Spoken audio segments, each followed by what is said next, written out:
this moment.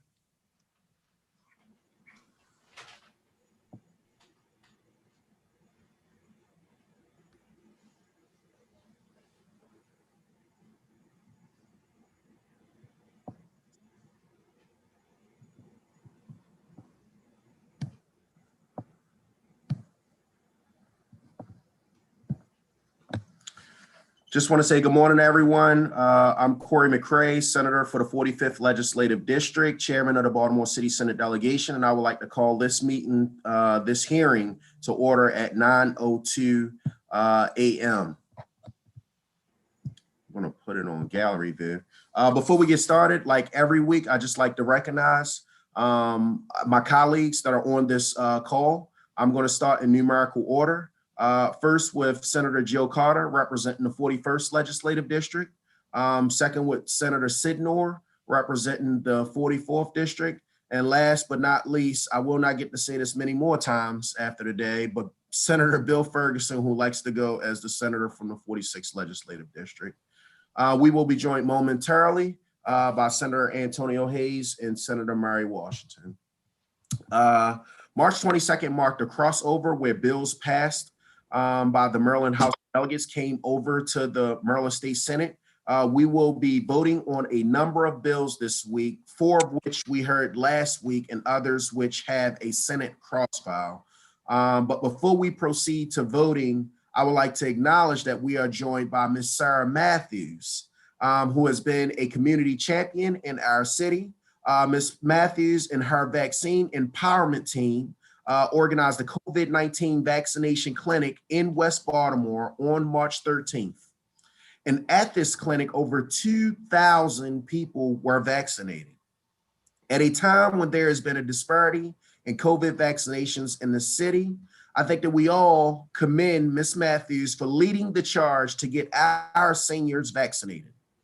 Moreover, this opportunity to get vaccinated was extended to people of all ages.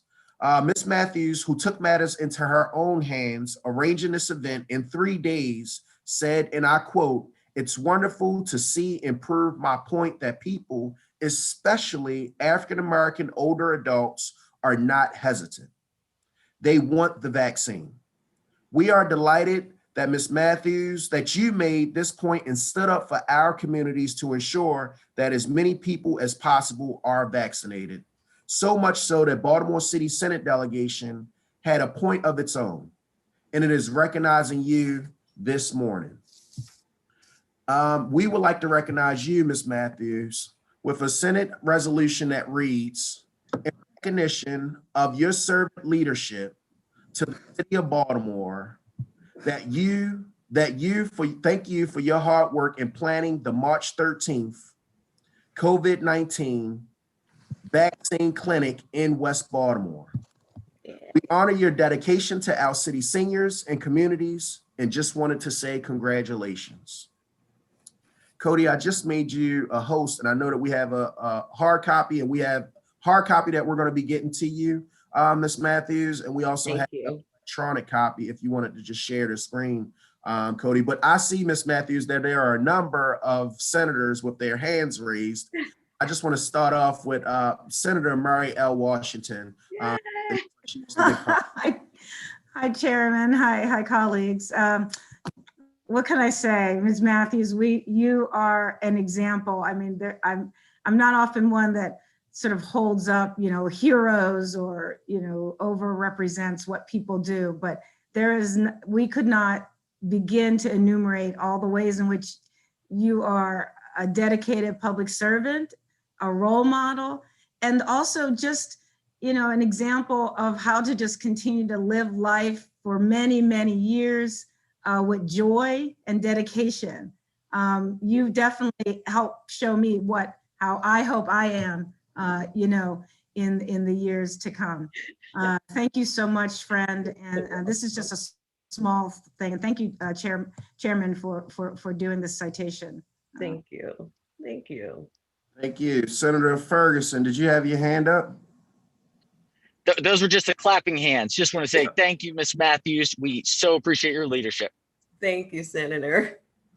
Okay, Senator Sidnor, do you want to chime in here? I know that you gave her a warm welcome prior to us starting the live, but if you wanted to kind of Oh no, I've heard of all the wonderful things that Miss Matthews is doing, following her and seeing the things on social media, and heard about the clinic, and just want to say thank you. It takes the community to deal with these issues that the community is dealing with, and Absolutely. you took that approach, and we appreciate you. Thank you. And Chairman, if I'll just say one more thing, texting, direct message, email, phone call.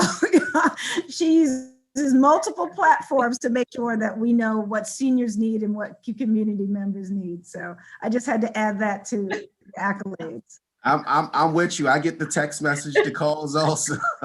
So let me be clear. Senator Carter, I did not want to leave you out and just wanted to see if you wanted to chime in. I'll just say ditto to everyone. We really appreciate you. It is so critical that we save our lives and our older adults, Ms. Matthews. All right. But I want to say one thing. I'm gonna need you to put me on the text list because I haven't gotten the text messages, so I'm looking forward to it. Okay, I've been calling and leaving messages for you, but I'll call again. Well, so I'll leave my cell phone because, I mean, at this point in session, direct contact is the best, so text me. All right, thank you. Thank you, Ms. Sarah. I just wanted to take this moment to say if you wanted to share any words, especially to the listening audience, that obviously we hold you in high regard in the city of Baltimore, but if you wanted to share some words for those that's listening.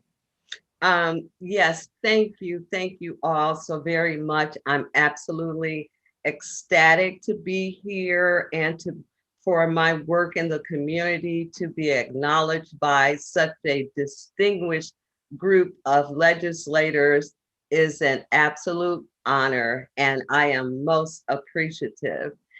Behind every good man, there's a good woman. Behind every good team, community effort, there is a team, and the empowerment team is John Kern, who is the co-chair, Rhonda Boglin, Sandra Dobson, Liz Briscoe, Reba Corman, Wesley Wood, and myself. We are very dedicated and wanted to just dispel the myth that the African American community was hesitant about taking the vaccine. We were not hesitant. Of course, there are some people who's hesitant. However, the issue was access, a lack of communication, and do away with the appointments. We didn't have the appointments that worked for everyone. And we were just so happy. My motto in life is that it is the community's responsibility to help you. You can't be in Annapolis, you can't be out on the ground, and you can't promulgate laws. So therefore, it is our responsibility to step in and to do what we can do to help you to save our communities. So the empowerment group would like to, and we are partnering with Mayor Brandon Scott, with the Baltimore City Health Department, and we are here to get the job done and to help you. And I see my distinguished senator who also stepped in at the last minute and provide some resources to make the clinic happen. We served every district who had first line workers and older adults. And again, the empowerment team want to thank each of you for the work that you do. I have definitely seen a new Senate down in Annapolis, and I am so happy about that.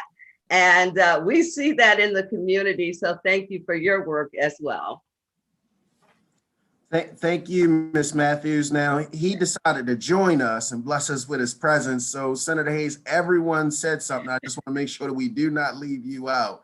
So Senator Hayes, if you just want to give some quick comments before we jump into voting. No, absolutely. And I apologize for my tardiness. I was having some technology difficulties this morning.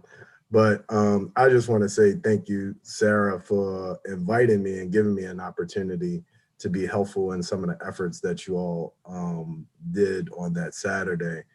It was unbelievable to me how many people, showed up and, loved the opportunity to get vaccinated. But, this is one thing, and we acknowledge Sarah for her hard work on, what she done in this regard, but she's been an active leader in the community for a very, very long time. So we are forever grateful for your advocacy, not only on this issue, but also always advocating for seniors and the most vulnerable of those in our community. And so thank you so much. And I'm even more blessed to have known you and to work with you. So I appreciate it.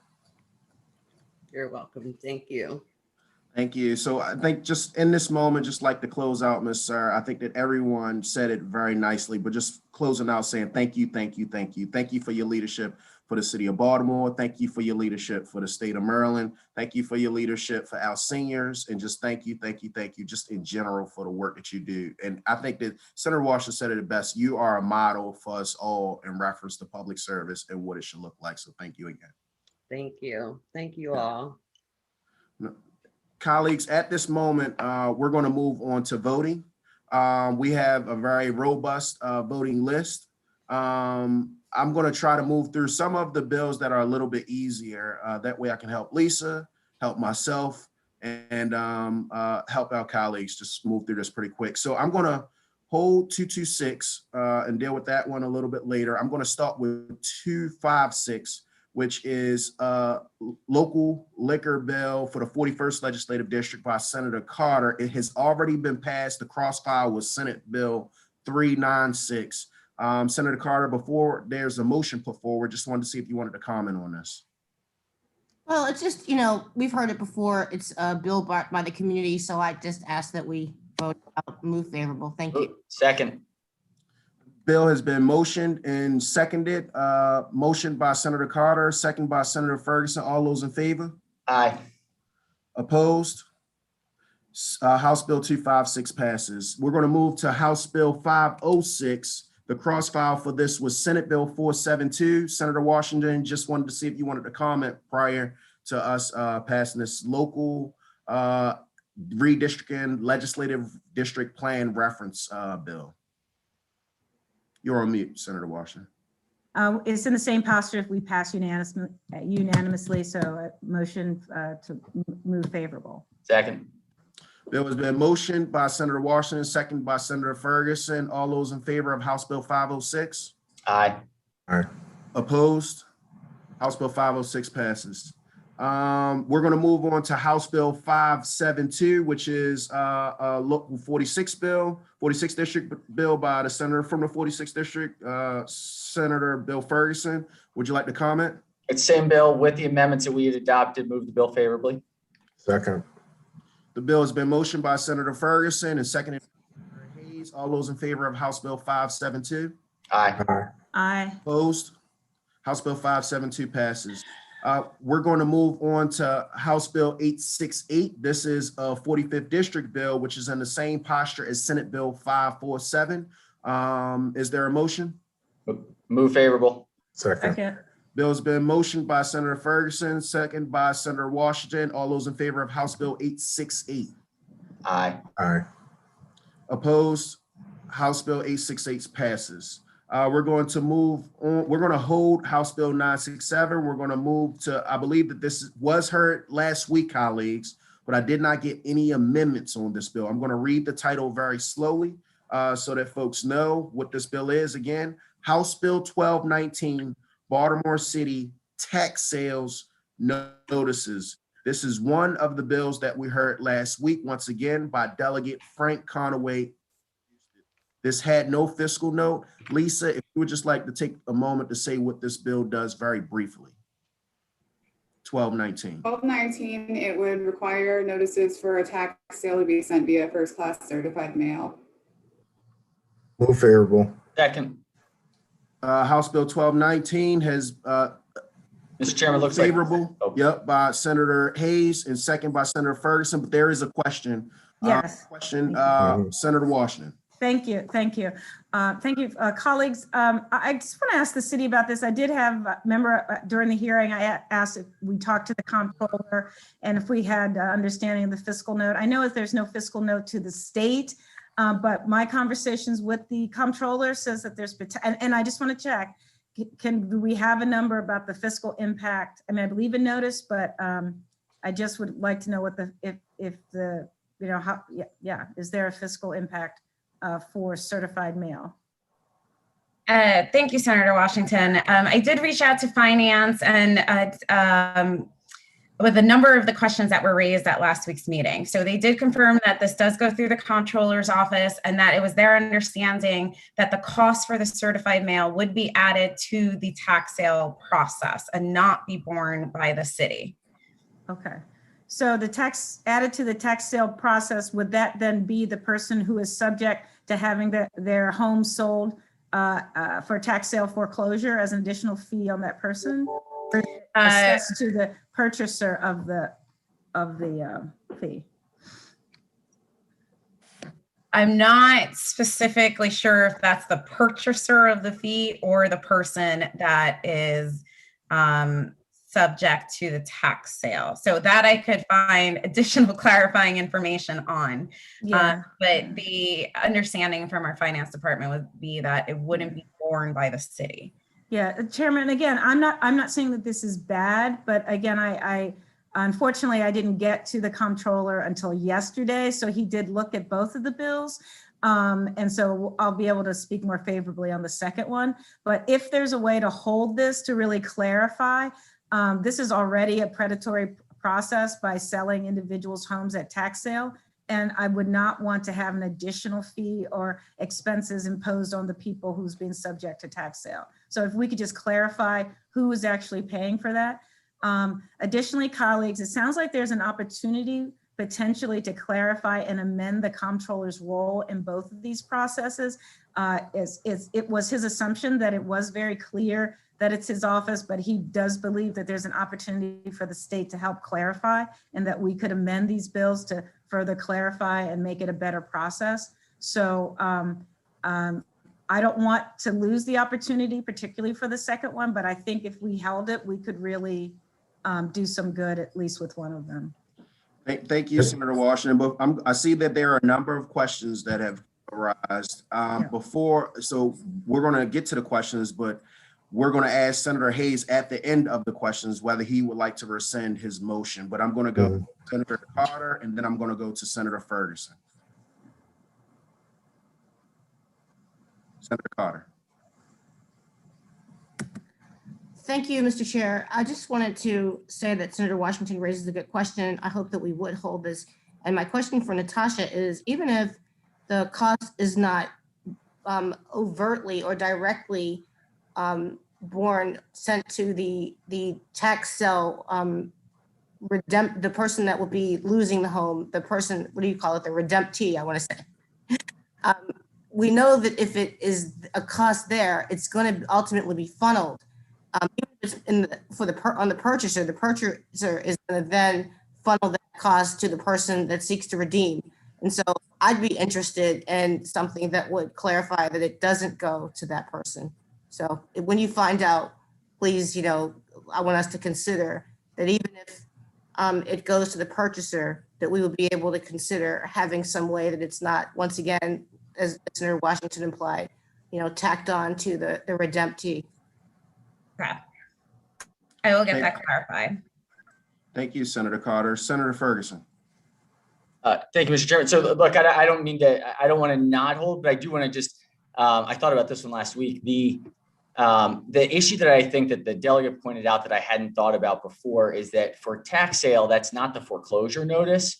And so the actual notice is required for an action of foreclosure when the tax sale is redeemed, requires that actual notice. This is just the notification of the tax sale. And what I'm worried about right now with the mail system is that, if you have a bill that's late in the mail for 2 months, so long as the city can prove that they put it in the mail, I would imagine that it can go to tax sale because it's not, you don't have a requirement of actual notice for the pre-tax sale process. Right. And so what I think this actually would sort of get so that people actually know that their house is potential, or that there is a potential sale of their tax liability out there. So if there's a better way to do it, I'm all about it. But I thought it was a good flag given where things are with the mail, that I'm betting, especially this May, there are going to be a lot of surprised people whose mail has been delayed. They were sent, or it was dropped in the mail, but it wasn't certified mail. So whether or not they got it is unknown. So I just wanted to flag that because I do think there's probably going to be an issue this May. Senator Hayes. Right. And I think Senator Ferguson hit on it. And, and I'm very sympathetic to the folks that might lose their most precious and most valuable asset in being their home due to a tax sale. Part of, the problem with the postal office system has compounded. I just had a lady yesterday who received no notice whatsoever.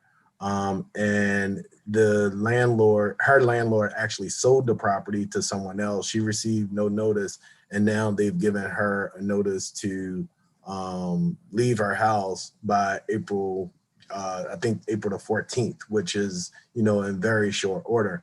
I do see from the fiscal note there will be a $10 charge. I think, ensuring that, folks that are possibly subject to this have notice that is certified is really, really important. And I agree with Senator Washington that we should get some clarity on this, but we do have time before this bill advances to committee. But I think it's so important that we don't have people who risk losing their most precious asset in a home, not receive notice of these actions that may be taken on them. So if I definitely want to do our due diligence in working with the city, but I'd like to move the bill forward. Senator Hayes, before you do that, I just want to also just recognize that both of these bills have been heard in B&T, just a FYI. So right. There is a motion on the floor. There has been a second. I want to see, it looked like Senator Washington and Senator Carr. I know you put your hand back up, Senator Washington. Right. Well, Senator Carr. Senator Washington, still on the question. Again, I guess this is a procedural. I do, Senator Hayes, so I believe that there's an opportunity to amend the bill, with some clarity. The other thing that the comptroller raised was that even though the city could demonstrate that they sent it certified mail, that people don't often pick it up, and that there's really not a requirement that they prove that the person actually received the notice.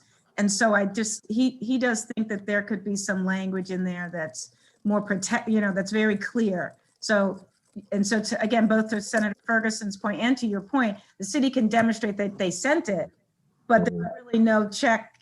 It's not clear that they say, okay, we're not going to put this person's home to tax sale because they received it. So that would be the holding. And if there was an opportunity for us to vote it Monday or Tuesday, I mean, I'm not talking about holding it weeks and days. It has been heard in B&T, and it could make. Yeah, and I think I agree with you, but one of the benefits we have, the chair of our delegation is a member of that committee, and yeah. So that's why I'm asking procedurally what would be the best. What we'll do is the senator the maker of the motion has stated that he would like to proceed with it. There's still opportunity for an amendment. I do not recommend folks in a public fashion very quickly if there's an amendment that presents itself. To that, and it's a House bill, so we have second and third reader. Great. That's right. And Mr. Chair, if it were to please the members, I'd like to make an amendment to my motion that the letter that we send to Budget and Tax says that this bill moved favorable, but there may be a pending motion that will be forwarded to the committee. Great, excellent. Got it. So I'm for that. Okay, there was a motion on the floor. Just to reemphasize, there was a motion on the floor by Senator Hayes. It was seconded by Senator Ferguson. The questions have been answered, and we know how to move forward properly. All those in favor, signal by saying aye. Aye. Anyone opposed? House Bill 1219 and I will make sure that each one of you get the letter that goes to the committee that says the posture of which it was voted on. We're going to move to House Bill 1222. This is another bill that was heard last week by Delegate Frank Conaway, y'all. There were some questions about bills 1219 and 1222. The mayor's office sent some information regarding tax sale notices, and Director Mihu is currently with us at this moment. First, want to see if Director Mihu, do you want to comment on some of the information that was sent to our offices at this moment? Yes, thank you, Chair McCray. So I did send over, in response to a number of the questions, both on House Bill 1219 and House Bill 1222, some of that was raised on 1219 that wasn't discussed in the prior discussion was the amount of revenue raised in a tax sale year. So you should have a table of information including that. And we addressed the other issues with the comptroller and the cost. On 1222, the question was, specifically what itemization does the city provide in tax sale notices? I sent a sample of a final bill and legal notice for tax sale.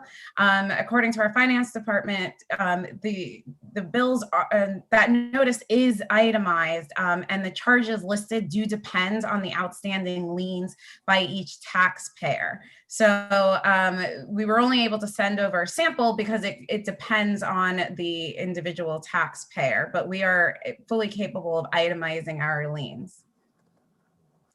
Thank you. Now I want to ask Ms. Cheney if you could just tell us what House Bill 1222 does, just for clarification purposes.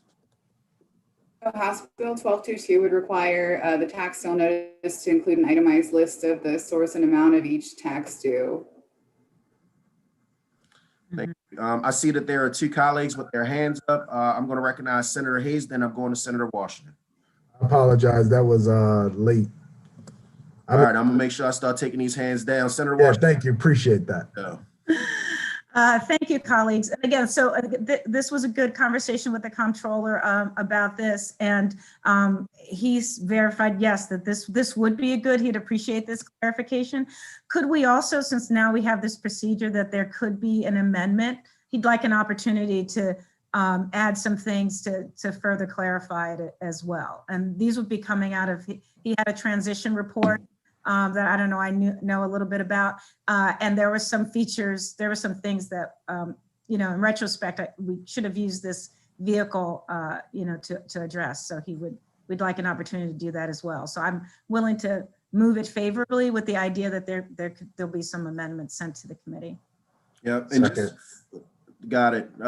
It's been motioned by Senator Washington, seconded by Senator Hayes. And just for clarification, because we do have the listening audience in there. Yes. Even after a bill comes out of the respective delegation, it can be amended, but it just comes back to the delegation for that respective amendment. And our colleagues all know that, but I wanted to make sure that the listening audience that's following us also knows that. The bill has been motioned by Senator Washington, seconded by Senator Hayes. All those in favor, signal by saying aye. Aye.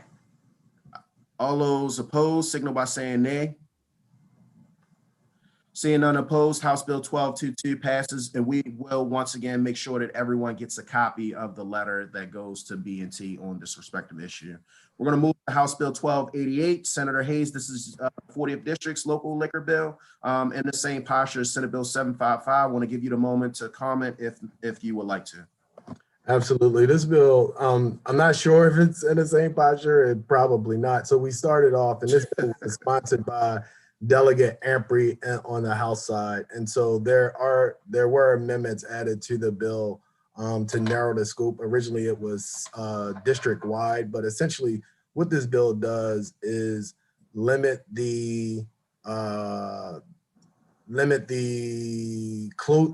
identifying certain areas in the district where there's high incidence of homicides and shootings, and reducing the hours of the liquor stores. It establishes 2 new licenses, a C license at the KYCC at 1207 North Utah, and a BD7 license with certain restrictions down in the Antique Row on Howard Street. And so the amendments that will be applied to this bill will reflect the same version of the Senate bill that was passed by this committee. Okay, so it's already, you have the amendments or? Yes. And the committee had the amendments. I'm not sure if the delegation have the amendments, but it's been communicated to the committee to conform this bill to the same version of the Senate bill. Okay. Delegation. So it sounds like there's a motion. I'll make a comment. It sounds like there's a motion. Is there a second at this moment or? It is seconded. Senator Hayes, I would ask, I respect that the committee, EHE has the amendments. If you can get them over, but we will be putting it as the same posture. Yes, same exact posture, no changes. But if you can make sure that Cody and the rest of the delegation has the amendments just for procedural purposes, that would be. Will do. Yep. Mr. Chairman, just another question, Senator Washington. Yeah. So we're hearing House bill, alcohol House bills today. So just make sure that the committee has it, and I think we'll vote them pretty quickly. Gotcha. Right. So. Okay. I'll send the amendments probably right after this meeting to make sure that they conform. But this House bill should be in the same exact form as the Senate bill. And if we could also have the letter reflect that, that would be great. Thank you. So the bill, House Bill 1288 has been moved favorable by Senator Hayes, seconded by Senator Washington. All those in favor, signify by saying aye. All opposed? House Bill 1288 moves forward. House Bill 1293, Senator Hayes. House Bill 1293, look at this one. This is Baltimore City's West North Avenue Development Authority. Comment on this one. Yeah, so House Bill 1293 actually has passed both the House and the Senate, as well as the Senate version. This creates a development authority along West North Avenue from Hilton to 83. It involves various city and state agencies on both levels, the city and the state, whether it's housing or whatever. And the first 2 years is to create a overall vision for West North Avenue. And the remaining 3 years, because it has a sunset of 5 years, would be implementation. You all know a lot of the activity around the Freddie Gray uprising happened along West North Avenue, and Pennsylvania Avenue. That intersection isn't always painted in the most positive light. And the communities there that's on North Avenue and that are adjacent to North Avenue have been, really in desperate need of some priority setting. This legislative session, we also prioritize our legislative bond initiatives to coincide with West North Avenue so people can see some type of movement and improvement to come. This committee had already, this delegation already approved Senate Bill 783. The only difference in the House bill is we're adding 2 community members to the Development Authority to make sure that the voice of the folks in the community are heard. Yeah, thank you, Senator Hayes. Was that also a motion? Yes, move favorable. Is there a second? Second. Didn't this pass already? Yeah. So as a freshman chair, he got one past me. I actually got it's 2 Baltimore City bills, so I'm going through more process and procedure, but that's why I was giving him a hard time, Mr. I see. 46th Legislative District. The bill's been motioned by Senator Hayes, seconded by Senator Washington. All those in favor signal by saying aye. Aye. Opposed? House Bill 1293 formally passes the Baltimore City. I'm just curious what would happen if. My apologies, Mr. Chair. I was just overly eager to help the long neglected West North Avenue in Baltimore. So I guess you put it on the veto list or something. This is another one, y'all, that got past me, and this one was in my committee. So I don't know if I was working that hard, but House Bill 1301, we've already passed it in the version of Senate Bill 789. Baltimore City Visit Baltimore appropriation calculation is what this is. Things do not happen twice, but yes, a freshman chair, it did happen twice. Senator Hayes, it looks like you have a question. You gonna give me a hard time? Senator, who is the sponsor of that bill that got passes? And he would not let up. It was myself on behalf of the administration. Like I said, very, very good learning lessons. It will not happen again. Got you. But it sounds like Senator Hayes is motioning. Move favorable. And it's been seconded by, is that Senator Washington? Yes. All right, so formally, we've had a motion by Senator Hayes, second by Senator Washington. All those in favor of moving House Bill 1301 in the posture that it passed in the Senate, signal by saying aye. Those opposed, nay. Seeing none opposed, House Bill 1301 passes. Now we're going to move back to our interesting bills. House Bill 226. Lisa, if you can read to us what House Bill 226 does. And colleagues, this is a bill that was introduced by Delegate Robin Lewis. We heard it last week. Oh, yeah. House Bill 226 would allow the revenue from a speed monitoring system, traffic control signal monitoring system, school bus camera, or vehicle height monitoring system to be used for the recovery of the cost of implementing the system, and then the remainder of the revenue would go to the Complete Streets program. Senator Hayes? I have an amendment. Are you ready for that, or? Yes, sir. That's what I was calling on. Oh, got you. Members, if you had a chance yesterday, I forwarded an amendment to House Bill 226. The amendment number is 226-714/1. And the purpose of this bill is to direct all of the revenue that's generated from our speed cameras, our bus monitoring systems, as well as our house monitoring systems to our Complete Streets program. The amendment that you have before you place a higher priority over those, the areas around our schools. As you all know, when the idea around speed cameras and stuff first came, it was really for the purposes of addressing safety issues around our schools. And so this amendment just simply says that whatever revenue is generated, and last week we heard from the city that these speed cameras and other monitoring devices generate about $26 million a year. And so we want to make sure that our schools are safe places for pedestrians, bike traffic, as well as wheelchair traffic. There's a program that's administered by the Maryland Department of Transportation called the Safe Routes to School program, which receives money from the federal government. The federal government requires that local jurisdictions put up 20% and that they fund the additional 80%. And so we have the opportunity to leverage the funding that would be generated from these monitoring systems to more than quadruple the amount of resources that we could have in going to fixing sidewalks, roads, and other things around our schools. And so with that, Mr. Chairman, I would move for a favorable amendment. Are you moving the amendment? Yeah, I second the amendment. Okay, and before we go into questions from the senators, I see that Director Mihu and we have Baltimore City DOT here. So let me be clear, colleagues. The amendment has been moved by Senator Hayes and seconded by Senator Washington. And Director Mihu, if you want to just give a comments on the amendment. Yes, thank you. I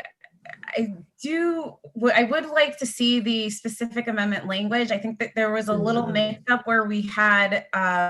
Do you want hosting ability, Senator Hayes, so you can put it on the board, or? Yep. Cody, if you can also. Because I knew there was a change and we didn't get the latest one. If you can email it to Liam Davis and Director Mihu, that would be helpful, Cody. You guys should have it in your inboxes. Liam and Natasha. You got co-hosting ability too, if you want to put it up on the board so everybody can see. Senator. Thank you so very much. Where is, so I just share my screen. Excellent. Yes, sir. Oh man, you guys are fancy, schmancy. I love it. All right. Are you guys able to see the amendment? Not at this moment. Okay. Are you able to see anything on my, oh, it says share. I gotta hit the share button. Bam. All right. Are you guys able to see the amendment now? All right. We are. Right. So, the first amendment number 1 is technical in that it makes changes to the purpose clause.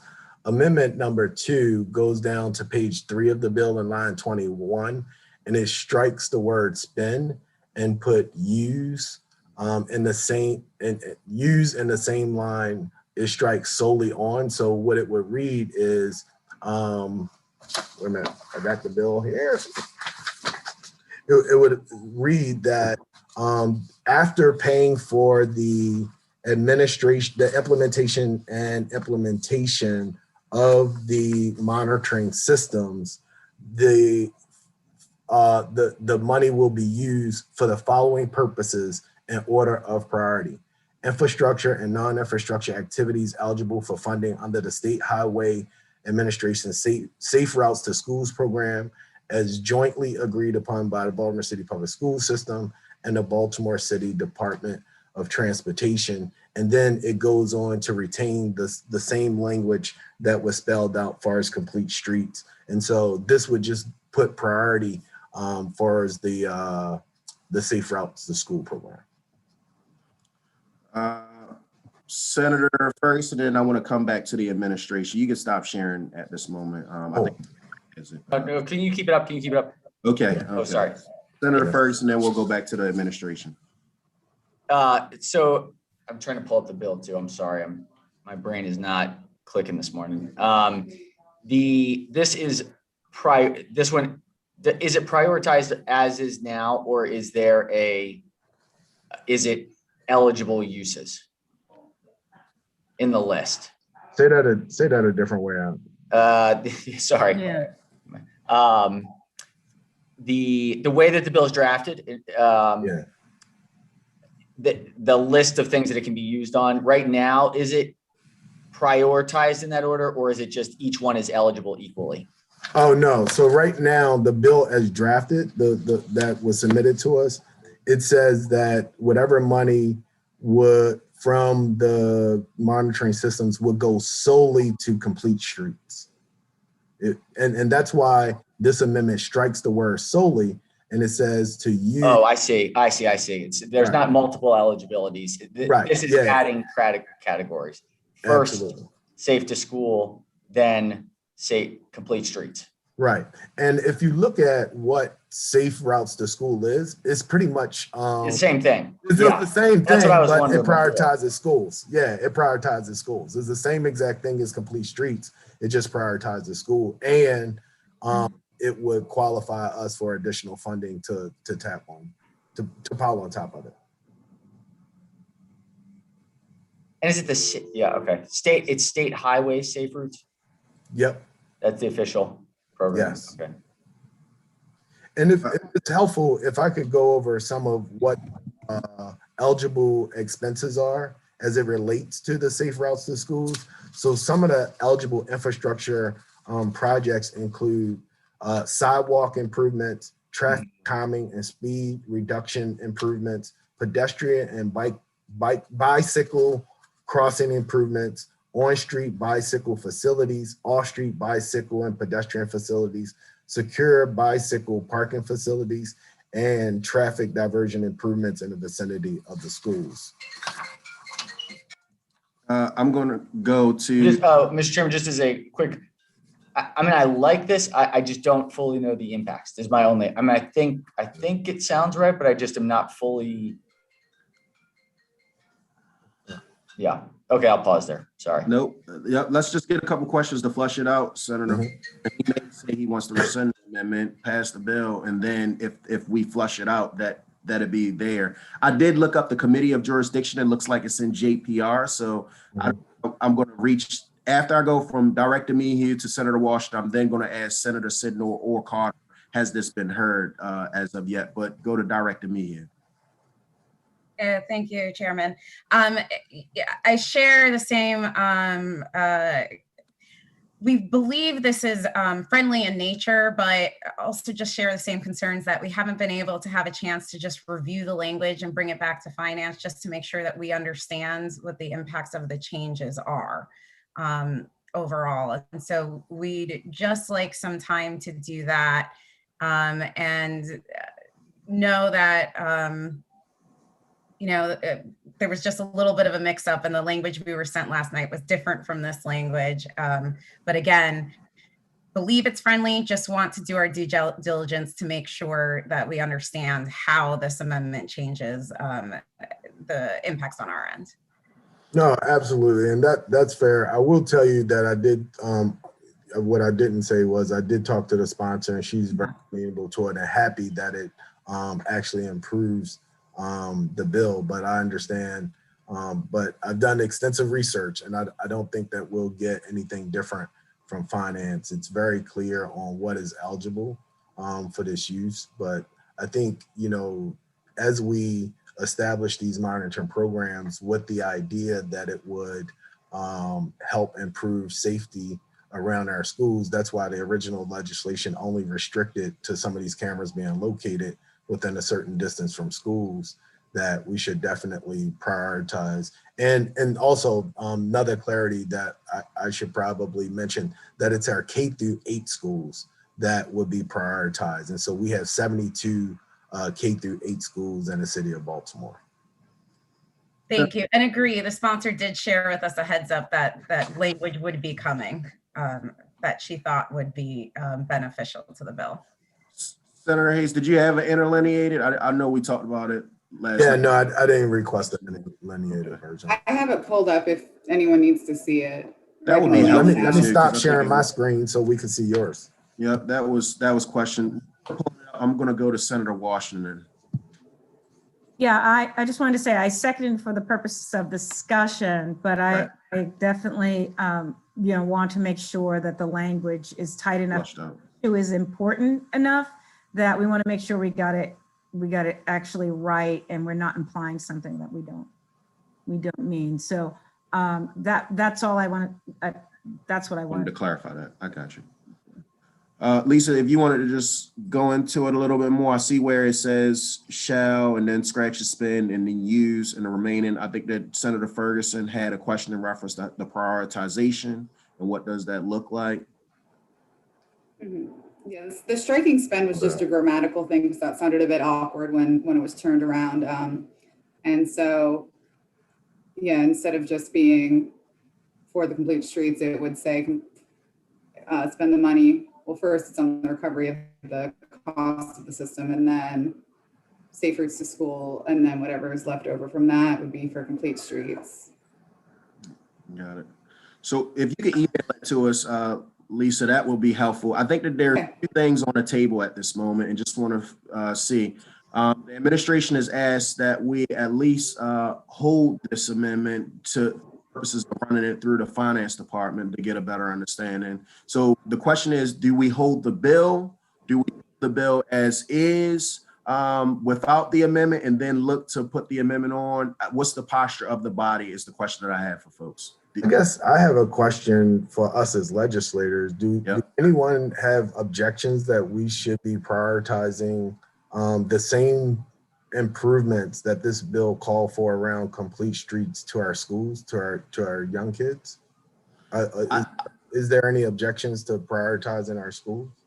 Well, it's not that. It's just that I believe that we do have serious. No, Senator Washington. I do think that we, that's a loaded question the way you asked that question. But of course we prioritize our children, but also our children travel commercial ways with their parents. I mean, our children are doing, there are areas all over our city. So I think we just want to make sure that both can happen, that that we're not just doing the schools, but we can also do our commercial corridors and our neighborhoods and things. So I think that's the concern, making sure that there's the flexibility to, Got you. No, that makes sense. I just, and I hear you about the loaded question. I guess I just wanted to be clear on what we were. Concerns was so we could best address whatever those concerns. And I want children safe walking down Greenmount Avenue also, because there's lots of problems there as well. So. Got it. Chairman. Senator Ferguson. So man, my brain is not working this morning. I'm sorry. The way I would the way I was thinking about it was, should one be a subset of two? What's up on the screen now? If it were public safety, transportation infrastructure improvements consistent with the blah, blah, blah. In the order of priority, safe routes to schools and secondary, all others. You see? My contention being that safe routes to schools is complete streets. And that's what I would, so in the array of complete streets potential projects in the world, that I would agree that safe routes to schools is probably the best place to put money first. We should be making sure the kids can get to school safely. Yep. And then secondarily, I don't know, putting a art in the street, right?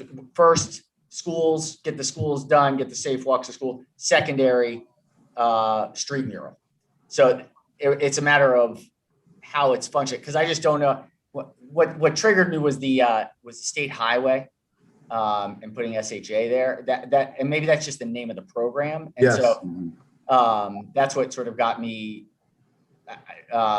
wondering whether it would how that would function. Do you see what I'm saying though? Of Got like, it. Right. And so can we ask council, Mr. Chair, if the amendments before us accomplish what the senator from the 40th district is requesting? 46. 46. What did I say? 40. we've all had a long week. Who you telling? Lisa, Ms. Cheney, are you okay with commenting on that in reference to what the Senate President, if it meets the purposes or if there's some adjustments that need to be made?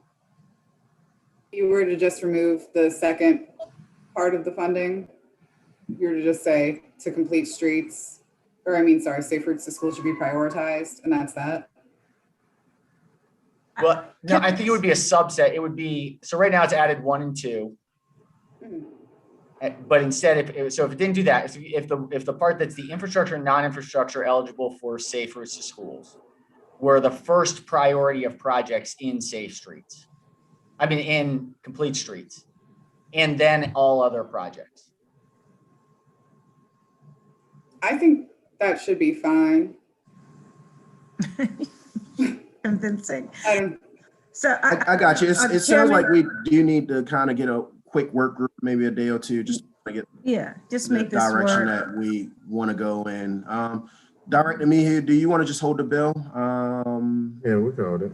Okay, would you like to rescind your amendment? Yeah, I'll rescind the amendment to hold it. Okay, so we'll hold House Bill 226.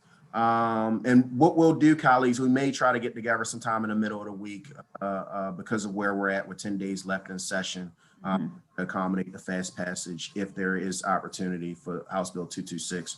I'm going to move to House Bill, I believe, 967 at this moment. 967, House Bill 967. Lisa, if you could take the opportunity to read tell us what House Bill 967 does. And colleagues, this is one of the bills that we heard last week. Delegate Tony Bridges introduced it. You'll find that there is 2 amendments. Hayes, you have an amendment for this? No, Oh, I didn't think so. I had an idea, but no, I didn't get an amendment draft. Okay, all right. My Actually, notes say Mr. you Chair. did, but yeah. But I know Senator said no. I know, I got you. So this was a bill last week. Tony Bridges introduced it. It's an administration bill in reference to 83. Lisa, if you can tell us what the bill does.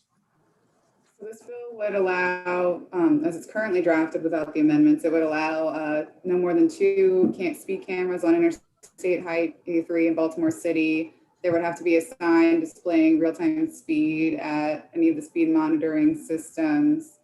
And the funding from the fines collected would be given to the City Department of Transportation for cost of roadway improvements on I-83. Okay. Senator Sidnor, what we're going to do is I have an amendment. We're going to discuss that amendment, and then we're going to go over to yours if that's okay with you. Okay. I'm going to share my screen to pull up the amendment, and everyone should also have this amendment already in your inboxes. I believe it came to everyone on Wednesday, if I believe it right. But there was a series of questions that was asked in reference to House Bill 967. One of the questions was in reference to the warnings. What would they be giving out warning citations for a certain period of time to let folks know that these cameras were now existent? This is outside. This is like the first. It's not normal that a local jurisdiction will be operating in this manner on a highway. So this is something that's unusual, especially in the city of Baltimore. I believe that Prince George's has done it on Indian Head already. I also asked the question in reference to supplanting versus going on top of the money that's already spent for 83 at this moment. So what this amendment also does is make sure that this is on top of the money that is already used for this, because what happens is we want to address the issues at 83, not just move money around and things of that nature. So I believe that the intended purpose was to do that, but just wanted to clarify that within inside of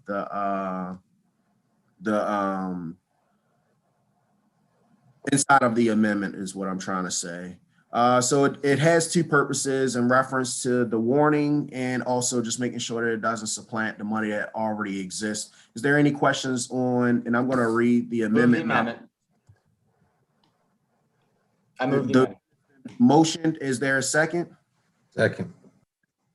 The motion's been made by Senator Ferguson and it's been seconded by Senator Sidnor. At this moment, I would just want to see if there are any questions from my colleagues on this amendment. Senator Hayes, is it? I saw it getting up. Do we know if there's so say right now? I know one of the questions that you asked last week, and I definitely support the amendment. But one of the questions you asked last week is how much is the city designating to this already, right?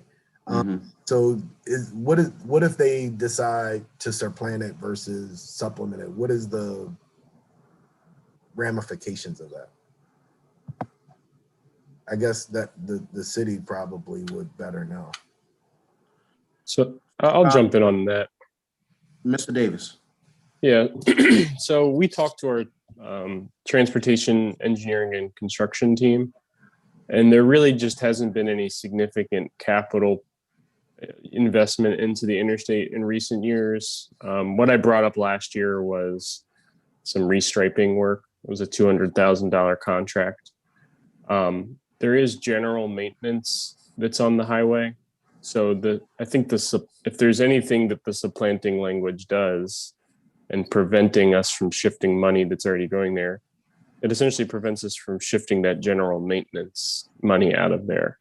And that's handled by our maintenance division. So that's like roadway cleaning, changing of light bulbs, stuff like that. And you're all estimating that at 200,000, Liam? Is that what you said? Well, the 200,000 was for a specifically for restriping. That was a tech contract. So the way that the language is written as far as roadway improvements, maintenance division isn't really doing roadway improvements. Like a roadway improvement would be more so a capital project. And there hasn't really been much at all in terms of significant capital investment into the interstate, at least in recent years. So we're totally fine with the amendment as it's drafted. I would imagine so. Because there's no if money. If you're giving zero, any money that you give to it will be a supplement. Yeah, pretty much. But I think that first, I don't believe that you all are giving zero, Liam. I think that the question was asked last week in reference to what you are what are you all giving at least I think the last 3 fiscal cycles. So if you can get that information, because I'm sure that something goes on at 83, you're just not neglecting it in totality from that standpoint. So if that can be given, that's expected to be. Let me be very clear. The second piece is, Senator Hayes, you asked what would be one of the repercussions on this bill. And I'm sure that this issue is possibly going to come back up. It always do once one tries the Christmas tree on it. But I think by having that information and analyzing what is actually going on with this project, we will be able to do due diligence if the issue comes up. And once the sunset does happen, we still have that jurisdiction to be able to make intelligent decision because this is the first time that it's actually happening. Right. And I appreciate that, Mr. Chair. I think one of the reasons why I love this amendment, because there's 83 is a huge problem, right? There's so many people that's getting into accidents and other things.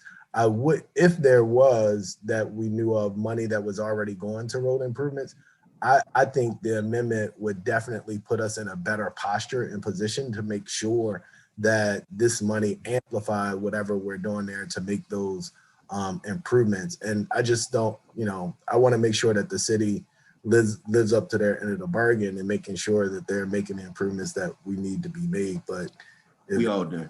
if they're not, I'm like, sheesh, okay. Yeah. So are there any more questions on this amendment that we have here in front of us? It's been motioned, it's been seconded. I don't see any questions at this moment, so I'm going to ask the question. All those in favor? Aye. I'm saying aye. Aye. All those opposed? Nay.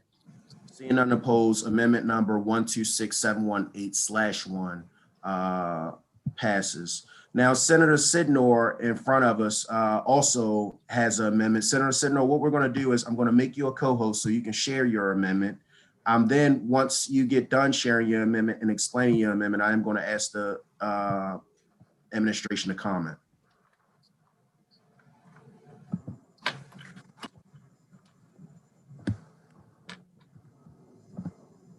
All right, thank you. Can everyone see the amendment?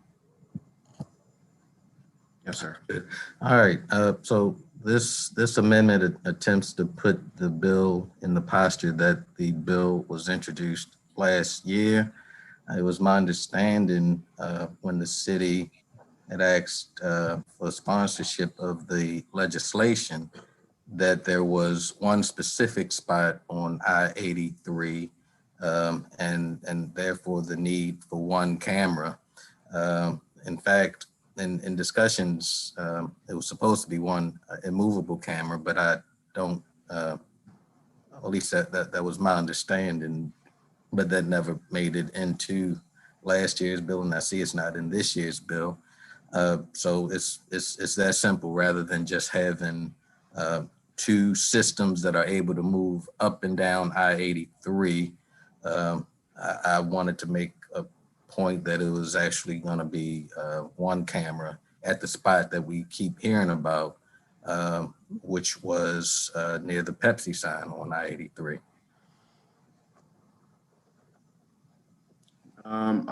If you're finished, Senator Sidnor, I'm going to give the administration the opportunity to comment, and then I'm going to move to questions.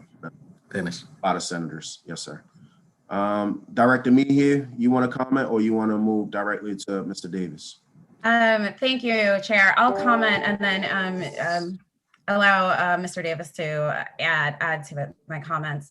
So in regards to this amendment, it is very important for us to have two speed cameras on I-83. The idea there is that we'd have one going northbound and southbound. To be limited to one camera would significantly hamper the intent of this whole program, which is essentially to change driver behavior and to address the problems that we're having at multiple hotspots on I-83 that are contributing to accidents and deaths, and a lot of the resources going to addressing traffic and other problems on I-83. So the reason that we need to is because we need it northbound and southbound. So that's the first part of this. And in regards to the cameras being immovable or movable, typically speaking, these wouldn't be a situation in which we're moving the cameras every other day. That's not the type of equipment these cameras are. But we would need the flexibility to move cameras if necessary because of safety or traffic engineering reasons. So we might find that we place a camera in one position and for whatever reason, rather than decrease issues, it's increasing it. And so you need to move it to another spot to make sure you're really targeting the problems and making sure that it's properly situated engineering reasons, given the curves on I-83 or other structural things. So we're not in support of this amendment and would really appreciate having those 2 cameras there to address the issue. And again, just want to stress that we're not, the intent isn't to float it all up and down every other day on I-83, but it's essentially to have the flexibility to move it based on those safety and traffic engineering reasons. And I'll allow Mr. Davis if he has anything to add to that. I think Director Mayhew really kind of spelled it out. You know, speeding isn't just an issue on one particular side. It's a northbound and southbound issue that could be beneficial of having 2 cameras. Mr. Chairman, Senator Ferguson. I have a great deal of love for my good friend, Senator Sidner. We all do. I would move the amendment unfavorably. Second. It's been moved and seconded. I see that Senator Washington has a question. Senator Washington. No, I was seconding the. Also, colleagues, I have a EV voting session in a couple. We're waiting for. This is the last bill. So. Right. That's why I'm hanging in. Okay. Okay. This has been moved and seconded unfavorable. All those in favor of the unfavorable motion, signal by saying aye. Aye. It's unanimous. Oh, it's not. Those opposed? Those opposed? It's not. I'm gonna ride with Senator Sidnor. That's good. No on the unfavorable. Thank you. Okay. I'm not gonna be the tiebreaker. I'm not gonna hold it up. The motion, the amendment moves passes unfavorable. Move the bill as amended. Second. Second. All those in favor of the bill as amended? Aye. Aye. Those opposed? Aye. The bill moves, House Bill 967 moves favorable. Colleagues, that's the end of our voting at this moment. We are going to get, just for clarity purposes, we're going to get the letters in reference to House Bill 1217 and the Frank Conway bills is what I'm trying to say. 1219 and 1222. The letters over there and make sure that you all have that. We're also going to get back together at some point in time in reference to House Bill 226. This is the only bill that the delegation has out there at this moment. There's still time for other House bills to come over into the Senate chamber, but this is the only standing issue that we have at this moment as a delegation. And at 10:08 a.m., if there is nothing for the good of the City Senate delegation, checking at this moment, I would like to motion to adjourn at 10:08 a.m. for the Baltimore City Senate delegation.